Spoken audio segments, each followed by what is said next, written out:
아, 영상으로 예배하는데 집중이 잘 안 되신다라고 하는 분들도 계시지만 우리가 어, 하나님 앞에서 예배한다라는 사실을 기억하시고 하나님 앞에서 우리가 함께 마음을 다하고 사랑을 담아서 예배할 수 있기를 바랍니다. 제가 말씀을 준비하면서 뭘 좀 찾아봤습니다. 무엇이냐면 2017년 5월 10일에 있었던 우리 제19대 대통령이신 문재인 대통령이 취임 연설하는 그 짧은 영상을 몇 번 돌려봤습니다. 제가 찾고 싶었던 단어가 있었기 때문인데 그 앞부분에 이런 이야기가 나옵니다. 제 가슴은 한 번도 경험해 보지 못한 나라를 만들겠다는 열정으로 뜨겁습니다. 제 머리는 통합과 공존의 새로운 세상을 열어갈 청사진으로 가득합니다. 바로 첫 부분에 이 이야기가 나왔고 제가 그 이야기를 계속 들어봤습니다. 예, 통합과 공존, 통합이라는 말에 저는 더 관심을 기울였습니다. 통합을 하려면 화해가 있어야죠. 화해가 이루어지려면 사랑이 있어야 합니다. 그런데 뭐 그 전에도 그랬지만 그 이후에도 점점 심해지는 갈등은 이렇게 어떻게 할 수 없는가 봅니다. 우리 그림을 하나 보죠. 2018년 12월, 그러니까 대통령 취임 연설이 있고 1년 하고 이제 반 정도 지났을 시점에 한국일보에서 리서치를 한 것입니다. 내용은 그거예요. 갈등이에요. 그리고 앞으로 이 갈등들 여러 요소들 중에 더 심해질 것은 무엇일까? 계층 간의 갈등, 그 다음에 젠더, 성 갈등, 그리고 이념의 갈등, 뭐 세대 갈등 이런 것들이 있을 것이다. 이렇게 예상을 하고 사람들이 대답을 했더라고요. 그리고 지금을 보니까 우리가 봄에 총선이 있었죠. 그걸 보면 뭐 극단적으로 갈라지는 모습을 볼 수 있습니다. 영호남의 지역 갈등이 있고 그 지역 갈등은 결국 정치적인 갈등이죠. 그리고 그것은 또 계층 갈등으로 나타나기도 합니다. 밑바닥에 이미 우리가 잘 알고 있는 대로 뭐 X세대니 뭐 Z세대니 N세대니 뭐 이런 이야기들이 있는 것처럼 세대들, 새로운 세대들, 우리의 자녀들이에요. 그 세대들은 우리와 완전히 다른 그런 생각들 갖고 살아가면서 세대 간의 갈등이 느껴지고 있습니다. 이걸 간과해서는 안 되겠죠. 자, 제가 왜 이런 갈등 이야기를 하는가?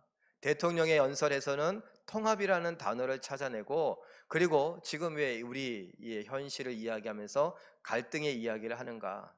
아, 아까 이야기했던 대로 이 통합을 이루고 갈등을 넘어 통합을 이루기 위해선 사랑이 필요하지 않은가? 그 속에 살아가는 우리 그리스도인들이 그 사랑을 누구보다도 잘 알고 있는 사람들 아니겠는가? 지난주에도 우리 지난 시간에도 이야기했었죠. 하나님이 우리에게 사랑을 주셨다. 아버지에게, 어머니에게, 선생님에게, 형제들에게 사랑을 못 받았다 하더라도 나는 사랑할 수 있는 이유가 무엇이라고요? 하나님이 나를 사랑하셨고 그 사랑을 나에게 넣어주시고 가르쳐 주셨다라는 것입니다. 누구보다도 사랑에 대해서 잘 알고 있어야 하고 잘 할 수 있는 우리 성도들이 이 갈등의 세상 속에 살아가고 있다라는 것이 문제입니다. 그런데 이 갈등의 세상 속에 우리가 살아가니까 이 세상은 희망이 있죠. 사랑이 뭔 줄 아는 우리들이 있기 때문에 안타깝게도 그런데 그것은 이상에 불과한가 봅니다. 우리도 뒤엉켜서 그 갈등 속에서 갈등을 조장하고 갈등에서 뭐 갈등의 크기를 더 크게 하고 이 좁게 하지 못하고 있는 것처럼 보이니까 말입니다. 그래서 저는 오늘 말씀에 아주 원초적인 질문부터 다시 시작하려고 합니다. 몇 번이고 나눴던 질문인데 여러분 한번 읽어볼까요? 시작. 무엇으로 어떻게 하면 구원받을 수 있습니까? 천국에 갈 수 있습니까? 너무나 원초적인 것 아니에요? 그리고 이것이 복음의 핵심입니다. 여러분 우리는 구원받는다, 천국 간다, 영생을 누린다 이것을 믿고 살아가는 특수한 사람들입니다. 그런데 우리는 무엇 때문에 구원받고 무엇으로 천국 가고 영생을 누리게 된다고 말합니까? 믿음이죠. 예, 그래요. 믿으면 구원받는다라고 말합니다. 자, 그러면 그것을 이렇게 이야기해 보면 어떨까요? 다음 질문 읽어봅니다. 시작. 믿는다는 것은 무엇입니까? 믿는다는 것은 무엇입니까? 믿음으로 구원받는다는데 그 믿음이 뭔데? 라고 물으면 여러분은 뭐라고 대답하시겠습니까? 다시 말해서 뭘 믿는데, 누구를 믿는데? 라고 한다면 여러분은 뭐라고 대답하십니까? 우리는 하나님을 믿습니다. 또 어떤 분은 하나님이라고 믿으면 말하면 또 안 되는 것 같아서 아니야, 예수님을 믿어야 돼요. 좋아요. 하나님, 예수님, 성령님 이 세 분은 삼위일체입니다. 그러니까 하나예요. 그래서 그냥 일상적으로 그냥 하나님이라고 말합니다. 그 무엇을 믿느냐라고 말할 때 그때 복음의 내용이 좀 들어가면 되겠죠. 다른 여러 가지 것들이 있겠지만 예수님께서, 하나님의 아들이신 예수님께서 나를 사랑하셔서 나를 구원하기 위해 이 땅에 사람으로 오셔서 십자가에 못 박혀 내가 죽어야 되는데, 왜? 죄 때문에 내가 죽어야 되는데 나 대신 예수님이 십자가에 못 박혀 죽으신 것, 그래서 예수님의 죽음 때문에 나는 용서받고 예수님의 부활과 함께 나도 부활하고 천국 갈 수 있다는 것을 믿는다 라고 말하죠. 이것이 복음의 핵심적이고 전반적인 내용 아니겠습니까? 우리 믿음의 이야기들입니다. 자, 그런데 제가 그랬어요. 하나님을 믿는다 또는 예수님을 믿는다, 그리고 무엇을 믿느냐라고 했을 때 예수님께서 나를 사랑하셔서 뭐 죽으시고 부활하시고 이런 이야기를 했습니다. 그래서 우리가 기억해야 될 것이 있어요. 내가 믿는 하나님 대상이 바로 사랑이다라는 거예요. 하나님은 사랑이시다. 그 사랑을 우리에게 어떻게 나타내셨는가? 하나님이 세상을 이처럼 사랑하사 독생자 예수 그리스도를 우리에게 주셨습니다. 주셨는데 그냥 주신 것이 아니라 우리와 똑같이 주시더니 나 대신 죽기까지, 죽음에까지 주셨습니다. 그래서 사랑을 증명하셨습니다. 이걸 우리가 잘 정리해 봐야 합니다. 내가 믿는 하나님은 사랑이시고 그 하나님이 나를 사랑하신 그 사랑의 사건, 구원의 사건을 믿는 것이고, 그러니 사랑을 빼서는 안 되겠죠. 그래서 이렇게 또 질문할 수 있습니다. 읽어보죠. 시작. 우리는 믿음이라고 쓰고 사랑이라고 읽습니까? 예. 믿음이라고 쓰고 사랑이라고 읽어야 한다라는 것입니다. 다른 말로 믿음과 사랑은 한 쌍이고 한 세트다라는 것이에요. 이걸 뭐 다루 떼어서 생각하면 안 된다는 거예요. 흔히 말합니다. 믿음으로 구원받냐? 행함으로 구원받냐? 그럼 이 행함은 도대체 뭘까요? 사랑의 행함입니다. 그러면 사랑의 행함으로 구원받냐? 맞다. 사랑의 행함으로 구원받는다. 그럼 믿음으로 구원받는다며? 믿음으로 되는 거 아니냐? 그래, 믿음으로 구원받는다. 도대체 뭐야?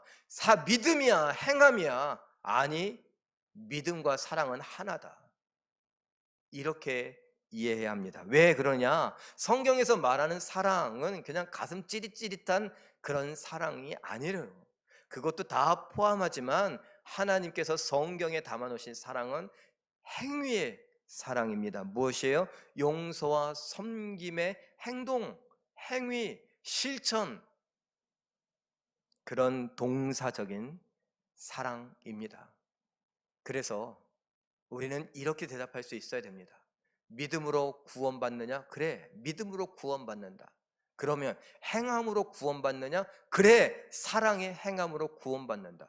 이것과 이것은 다른 거 아니냐? 아니다, 같은 것이다. 믿음이라고 쓰고 사랑이라고 읽어야 한다. 우리의 정체성입니다. 하나님을 믿는 우리, 사랑이신 하나님을 믿잖아요. 예수 그리스도의 구원의 사건을 믿잖아요. 그 구원도 사랑의 사건입니다. 그러니 사랑 빼면 안 됩니다. 다시 한번 지난번에 봤던 이야기, 사랑에 대한 헬라어가 뭐라고요? 아가페, 사랑이라고 씁니다. 제가 이걸 지금까지 했던 걸 정리해 봤어요. 하나님은 사랑이시다. 그리고 하나님이 나를 사랑하셨죠. 그래서 예수님을 보내주셔서 구원의 사건을 이루셨습니다. 그리고 그 구원의 사건의 당사자, 효력을 본 우리들을 향하여 뭐라고 명령하십니까? 하나님이 나에게 사랑하라고 사랑을 명령하십니다. 이것이 사랑에 대한 우리가 가져야 될 개념입니다. 내가 믿는 대상 하나님이 사랑이시고 그 하나님 사랑이신 하나님이 나를 사랑하셔서 예수 그리스도의 구원의 사건을 허락하셨고, 그리고 그 구원을 받은 내가 어떻게 하며 살아가야 된다고요? 예수 그리스도처럼 사랑하며 하나님처럼 사랑하며 살아야 할 것을 명령하십니다. 그래서 제가 한 문장으로 이렇게 정리해 봤는데 같이 읽어봤으면 좋겠습니다. 시작. 하나님이 나를 사랑하신다는 말은 하나님이 나에게 사랑을 주셨다는 의미이고, 동시에 그 사랑은 우리의 구원을 위해 선물로 주신 믿음과 같이 사용됩니다. 하나님이 나를 사랑하셨다, 사랑하신다, 그 말의 의미가 뭐냐? 나에게 사랑을 넣어주셨다. 하나님이 세상을 이처럼 사랑하사 누구를 주셨다고요? 독생자 예수 그리스도를 주셨습니다. 독생자 예수 그리스도는 하나님과 삼위일체이신 분이죠. 같은 분이에요. 사랑이 내게 왔습니다. 그 사랑이신 예수님 때문에, 그 구원의 사건 때문에 내가 사랑을 입고 구원을 받게 됐습니다. 구원받았다라는 것은 하나님과 내가 원수처럼 지내다가, 내 죄 때문에 원수처럼 지내다가 죄가 없어져 버리니, 그 중간에 막힌 담이 허물어져 버리니 하나가 되는 화합입니다. 화해입니다. 여러분, 지금 이야기가 진행되어져 가는 것을 설설 눈치를 채고 계십니까? 제가 왜 대통령의 취임사로 시작했는지 여러분은 아마 알고 계실 것입니다. 우리에게 사랑이 있어야 진정한 통합이 이루어진다는 것을 함께 나누고자 하는 것입니다. 에베소서 2장 8절의 말씀 우리 함께 읽어보죠. 시작. 너희는 그 은혜에 의하여 믿음으로 말미암아 구원을 받았으니 이것은 너희에게서 난 것이 아니요 하나님의 선물이라. 하나님께서 선물로 뭘 주셨어요? 믿음을 주셨죠. 그 믿음으로 구원을 받게 됐습니다. 믿음으로 구원을 받습니다. 하나님께서 선물로 믿음을 주셨고 그 믿음으로 구원을 받습니다. 그런데 요것을 이렇게 표현할 수 있어요. 요한일서 3장 14절 말씀 읽어봅니다. 시작. 우리는 형제를 사랑함으로 사망에서 옮겨 생명으로 들어간 줄을 알거니와 사랑하지 아니하는 자는 사망에 머물러 있느니라. 아멘. 자세히 보세요. 형제를 사랑함으로 사망에서 옮겨 생명으로 들어간 줄. 요걸 에베소서처럼 제가 읽어볼까요? 믿음으로 구원을 받았음을 알거니와. 그거예요. 믿음으로 구원받는다라는 말을 이 요한일서에서 요한은 형제를 사랑함으로 생명으로 옮겨지게 됐다. 지옥의 사망이 아닌 천국의 생명으로 옮겨지는 구원을 이야기하는 것입니다. 다시 말하면 형제를 사랑함으로 구원받게 됐다. 같이 쓰이죠? 믿음과 형제 사랑, 사랑이 같은 의미로 쓰이고 있습니다. 이것이 하나님께서 우리에게, 예수님께서 우리에게, 성령님께서 우리에게 가르쳐 주시는 내용입니다. 그런데 우리는 믿음으로 구원받았다고 하면서 이 땅에서 사랑하는 것에 대해서 크게 생각하지 않습니다.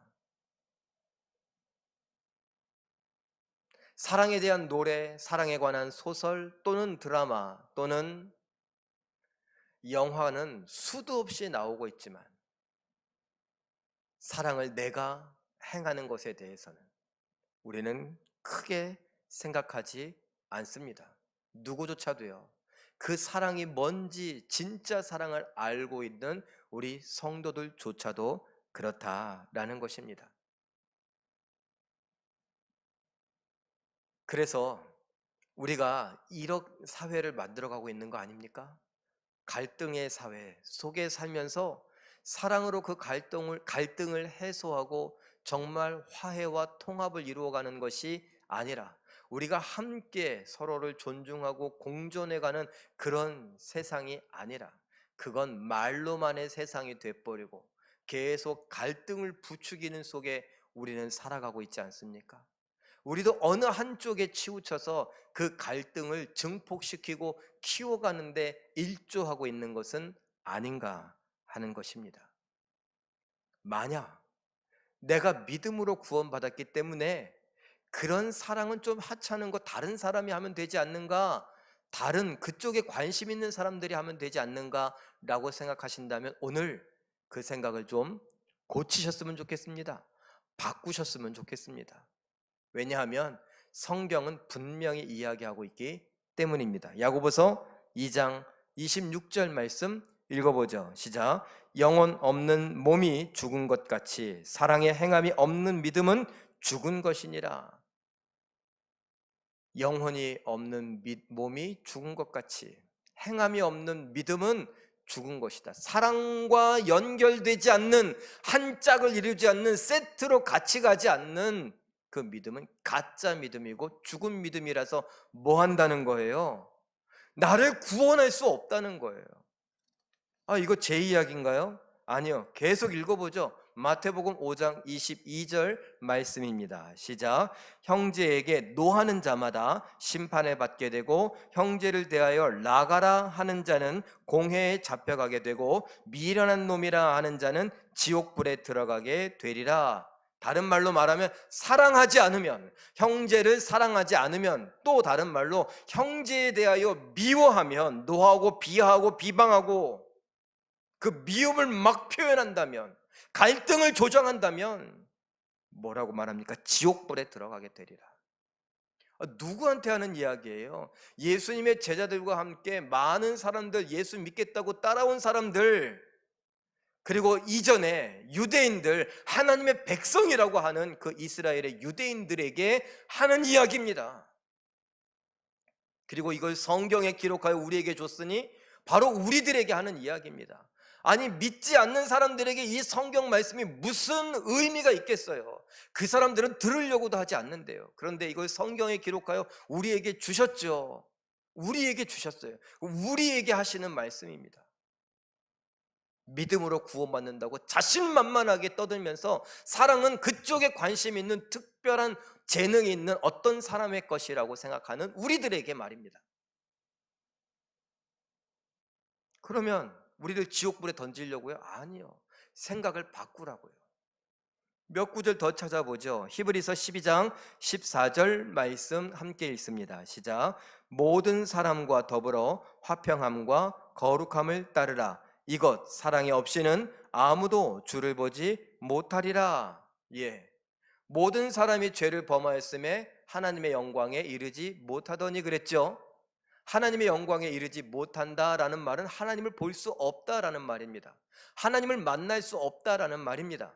하나님을 만날 수 없다라는 말은 다른 말로 말하면 천국에 갈 수 없다는 말이고, 그 말은 지옥에 갈 것이다 라는 말입니다.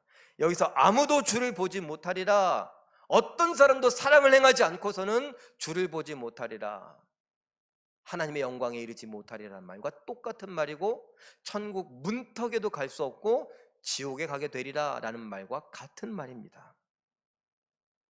오늘 본문의 말씀에서도 그와 같이 이야기하는데, 요한일서 3장 14절 다시 읽어보죠. 시작. 우리는 형제를 사랑함으로 사망에서 옮겨 생명으로 들어간 줄을 알거니와 사랑하지 아니하는 자는 사망에 머물러 있느니라. 예, 구원이라고 하는 것은 건져낸다라는 말이에요. 그래서 예수님께서 우리를 구원하신 구원 사건은 죄의 삭신 사망, 그래서 사망 가운데, 죽음 가운데 있는 저 지옥 가운데 있는 우리를 예수님께서 오셔서 건져내신 것이 구원 사건입니다. 그런데 사랑하는 자는 생명으로 옮기는 구원을 경험하지만 사랑하지 않는 자는 뭐예요? 사망에 머물러 있느니라. 죄의 삭신 사망에 머물러 있느니라. 구원을 경험하지 못한다. 생명으로 옮겨가지 못한다. 천국으로 가지 못한다. 이렇게 말하는 것입니다. 그런데도 계속해서 사랑은 어떤 그쪽에 관심 있고 재능 있는 사람의 몫이라고 말씀하시겠습니까? 요한일서 4장 20절 말씀도 함께 읽어보죠. 시작. 보는 바 그 형제를 사랑하지 아니하는 자는 보지 못하는 바 하나님을 사랑할 수 믿을 수 없느니라. 하나님의 형상인 사람들, 이웃들, 형제들, 소자들, 약한 사람들, 또 나와 생각과 가치관 또는 이념조차라도 다르다 할지라도 그를 사랑하지 않는다면, 사랑할 수 없다고 단정짓고 사랑하기 싫다고 말한다면 하나님을 사랑할 수 없다. 그 하나님의 형상, 보이는 형상도 사랑할 수 없는데 보이지 않는 하나님을 사랑한다는 건 우리말로 말도 안 되는 소리, 택도 없는 소리, 어불성설이다 라는 것입니다.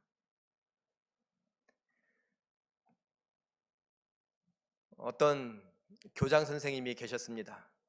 학교 교장 선생님은 참 존경받는 분인데 특별히 한일전이 있는 날이면 축구를 보던 야구를 보던 뭘 하던 열심히 응원하면서 예전에 보이던 모습이 아닌 정말 험한 모습으로 응원을 하시는 모습을 봅니다. 왜 그런가 했더니 그분 어릴 시절에 일본 순사에게 형님이 맞아 죽는 것을 봤습니다. 너무나 큰 상처였습니다.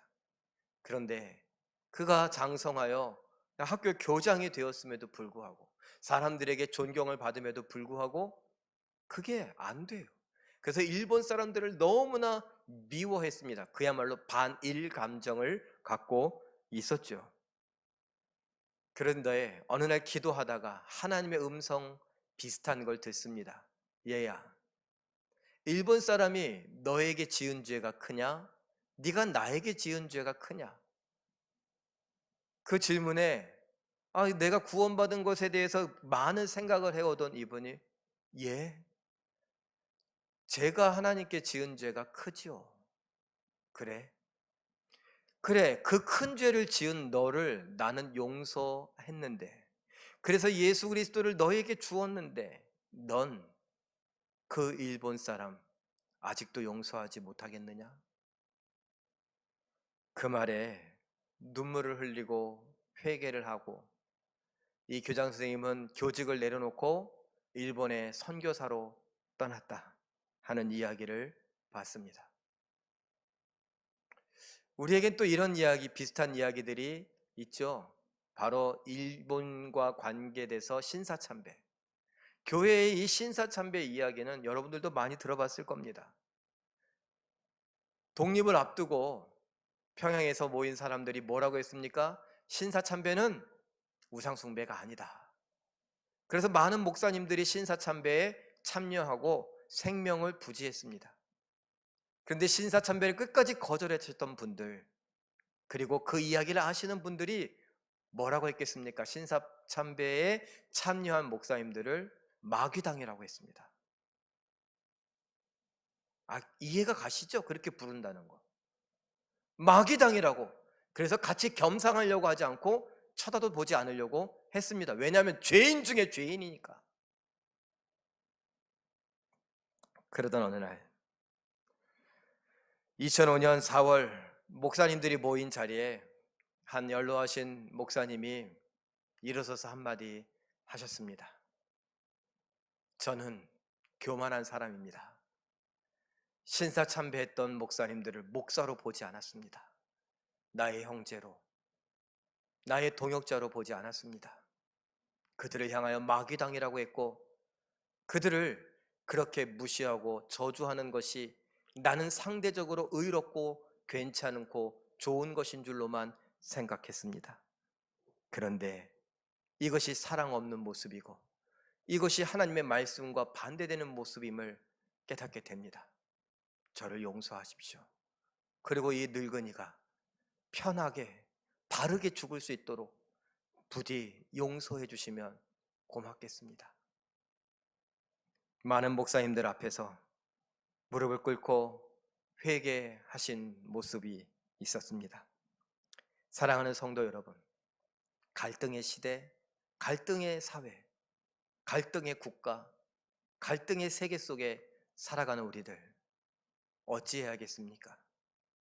같이 거기에 뒤섞여서 갈등의 일부분을 감당하시겠습니까? 아니면 내 사랑으로, 아니 하나님이 나에게 넣어주신 사랑으로, 예수 그리스도께서 보여주신 사랑으로 그 갈등을 해소하는 일에 조금 힘이 되시겠습니까? 우리를 구원하신 예수님께서, 우리의 구원자라고 하시는 예수님께서, 우리의 신앙의 대상이라고 하고 믿음의 주라고 하고 믿음을 온전하게 하시는 예수님께서 우리에게 무엇을 명령하셨습니까? 요한복음 13장 34절 35절 함께 읽습니다. 시작. 새 계명을 너희에게 주노니 서로 사랑하라. 내가 너희를 사랑한 것 같이 너희도 서로 사랑하라. 너희가 서로 사랑하면 이로써 모든 사람이 너희가 내 제자인 줄 알리라. 서로 사랑하라. 내가 너희를 사랑한 것 같이 서로 사랑해라. 내 사랑으로 사랑해라. 내가 보여준 사랑으로 사랑해라. 내가 넣어준 사랑으로 사랑해라. 내가 너희에게 철저하게 낮아져서 너희 발을 닦아주며 너희를 섬겼던 것처럼 너희도 서로 섬기면서 사랑해라. 그러면 세상 사람들이 너희가 내 제자인 줄 알리라. 내 제자, 내 증인, 나의 성도, 나의 그리스도인인 줄 알게 되리라. 나의 교회인 줄 알게 되리라. 이 말씀과 함께 오늘 한국의 교회, 한국의 성도, 그리고 나 자신을 한번 돌아볼 수 있기를 바랍니다. 우린 지금 무엇에 집중하고 있습니까? 우린 지금 무엇에 관심을 갖고 무엇에 힘을 쓰고 있습니까? 그 결과가 지금 대한민국에 보여지고 비춰지고 들려지는 교회의 모습은 아닙니까? 어떤 특정한 교회의 이야기라고요? 예, 특정한 교회의 이야기죠. 그런데 그 특정한 교회의 이야기가 우리들의 이야기가 돼버렸습니다. 정부와 언론이 같이 결탁해서 교회를 탄압하는 거라고요? 그럴 수 있습니다. 그렇지만 아닐 수도 있습니다. 왜요? 우리가 서로 사랑하지 않는 것이 세상 사람들 눈에 비춰졌기 때문에. 지난번에 봤던 터툴리안의 이야기 기억하십니까? 이 사람들처럼, 이 그리스도인들처럼 사랑하는 사람들을 본 적이 있습니까? 사랑에 미친 사람들, 화해의 화신들, 갈등 해소의 그 어떤 역할을 하는 사람들. 우리가 그렇게 살아왔다면 어떤 특정 교회들이 잘못했다고 해서 세상 사람들이 맞아 그러며 교회를 향하여 손가락질하고 교회가 악의 축인 것처럼, 악의 온상인 것처럼 그렇게 떠들어 대겠습니까? 아닙니다. 우리의 잘못이 큽니다. 서로 사랑하지 못한 우리, 예수님의 사랑처럼 사랑하지 않았던 우리, 그래서 우리가 제자인 것을 증명해 보이고 드러내 보이지 못했던 우리의 잘못이 큽니다. 그래서 우리는 회개해야죠. 사랑으로 회개해야 합니다. 우리가 그렇게 하지 않으면 이 사회는 갈등이 해소될 수가 없습니다. 정권이 바뀌면 해소가 될까요? 19대 대통령을 왜 뽑았습니까? 문재인 대통령이 왜 표를 찍어줬습니까?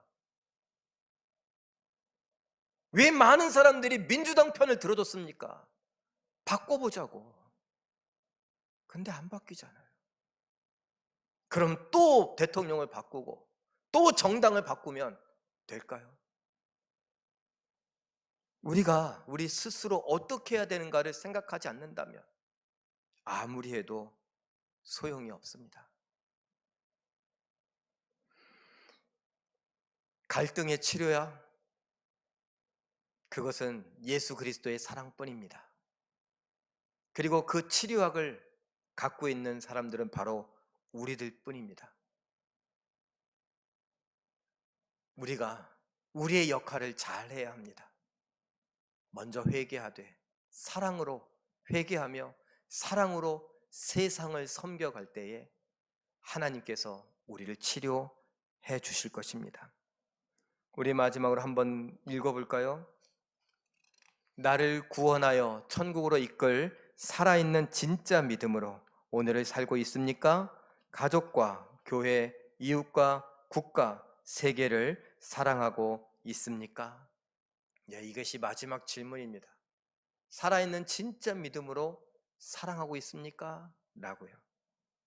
그리고서 제가 세 가지 그림을 준비해 봤는데 하나 보죠. 이 코로나19의 시대에 회개합시다. 회개합니다. 가슴을 치며 우리가 다른 데 정신 팔렸던 것을 회개할 수 있기를 바라고, 갈등을 해소하는 사랑을 보여준 것이 아니라 갈등의 일부분이 되었다는 것을 인정하고 회개할 수 있었으면 좋겠습니다. 그리고 사랑으로 회개할 뿐만 아니라 사랑으로 방역수칙도 잘 지키되, 왜요? 나 때문에 이웃이 피해보지 않기를, 나 때문에 이웃이 두려워 떨지 않기를, 나 때문에 이웃이 병에 걸리거나 죽음을 당하거나 하는 일이 없기를 위해서요. 그리고 이제 조금 더 나아가 보려고 합니다. 사랑 때문에 환경 오염되는 것을 좀 막았으면 좋겠습니다. 쓰레기, 이거 장난이 아니죠. 이제 서울시의 쓰레기, 이제 2025년인가 만기가 된다고 하는데 어디다 갖다 버려야 될지 난리라고 합니다. 그 다음 그림 한번 볼까요? 우리가 흔히 쓰는 플라스틱 페트병, 이 페트병 때문에, 이 플라스틱 때문에 이 자연이 망가져 가고 있다는 걸 그림으로 한번 표현해 봤습니다. 뭐 일부러 이렇게 한 게 아니죠. 이런 거북이를 발견하고 뭐 물개인가요? 그리고 곰, 이런 것들을 이렇게 발견하고 찍은 거 아니에요. 환경 오염 때문에 이렇게 고통당하고 있는 자연. 그래서 우리는 뭐라고 말합니까? 이상 기후, 이런 것들이 바로 자연의 역습이다. 우리가 망가뜨린 자연이 우리에게 다시 복수하고 있는 것, 그것이 폭염이고 폭우고 알 수 없는 태풍의 경로고 그렇다고요. 사랑하는 성도 여러분, 사랑하기 때문에 이런 것들도 관심을 가져봐야 됩니다. 페트병 어떻게 버리라고 합니까? 가급적이면 투명한 페트병을 쓰는데 거기에 뭔가 비닐이 붙어 있으면 다 쓰고 물로 한번 헹궈서 그 비닐을 다 떼어내고 분리수거하는 것, 이것만으로도 귀찮은 것이지만 이것만으로도 어떤 우리의 사랑에 일조를 할 수 있는 것 아니겠습니까? 세상을 향한 사랑을 조금 표현하는 것이 될 수 있지 않겠습니까? 저는 꿈꿔봅니다. 우리 교인들이 약 150여 명, 200명 가까이 된다고 하면 2만 명의 힘을 갖고 있는 200여 명. 그래서 뭐요? 어느 한 날을 정해서 대중교통을 다 이용하자라고 하기도 하고, 어느 한 날을 정해서 오늘은 텔레비전이고 뭐고 다 한번 끄고 그냥 가만히 불도 켜지 말고 있어 보자. 전기 절약, 에너지 절약. 아유, 그 200명이 한다고 무슨 소용이 있다고? 소용이 없어도 좋아요.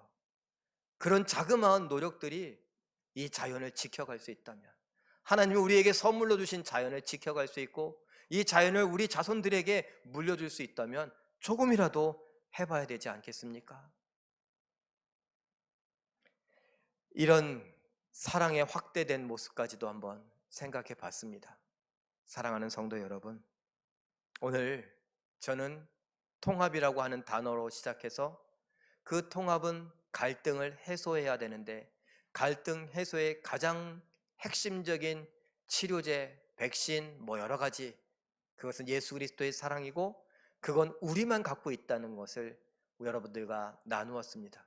그래서 대한민국뿐만 아니라 우리 사회, 그리고 정치적인 것뿐만 아니라 우리 이웃들과의 갈등 속에서 살아가는 속에서, 그리고 나아가서는 세계, 그리고 전 세계의 자연까지도 한번 생각해보자, 사랑해보자 라는 이야기까지 해봤습니다. 여러분들이 한번 이 예배 후에 곰곰이 생각해 보십시오. 난 어떻게 사랑을 표현할 수 있을까? 어떻게 내 믿음을 표현할 수 있을까? 그러면서 하나님께 영광 돌려드리는 우리가 되기를 바라며 사랑에 대한 생각을 우리 잠깐 한번 읽어봅니다. 정리한 세 가지를 읽어보죠. 시작. 사랑이신 하나님이 나와 우리를 사랑하심으로 우리에게 하나님이 누구이고 사랑이 무엇인지 보여주시고 알려주시며 사랑을 선물로 주셨습니다. 우리에게 선물로 주신 믿음은 사랑과 한 세트입니다. 사랑으로 구원을 받은 우리 성도에게 갈등과 미움을 버리고 서로 사랑하라고 명령하십니다.